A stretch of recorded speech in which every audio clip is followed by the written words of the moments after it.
Welcome back. The news says, according to ABBA KYARI's burial, we are sorry for violating COVID-19 protocols.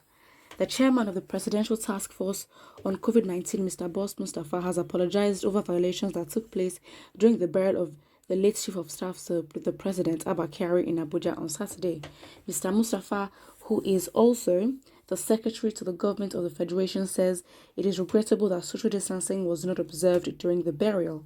This is very true, especially for the fact that he's the late Chief of Staff. They can make it a very, very private burial. I mean, I guess with the rights and how they wanted to do it, but understanding that there's a pandemic, a deadly virus that could kill people, and obviously as a result of that, that's why they're burying somebody. It can be very possible that they were able to do a private burial, but then they just chose not to.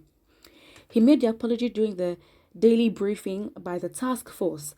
The PTF recognizes regrettably the unintentional violation of the principles and protocols that form the core of our message to Nigerians at the funeral of the late Chief of Staff, the SGF said. These principles, for emphasis, include the guidance provided on mass gatherings, social distancing, personal hygiene, and restriction of movement. Lessons have been learned and appropriate measures have been taken to close all gaps. I mean, they need to specify what actions have been taken.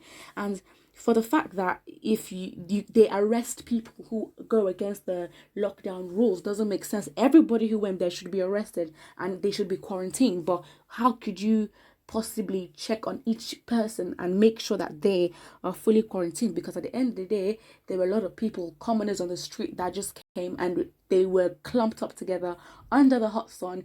Everybody's sweating, of course, fluids, talking. It was just a mess.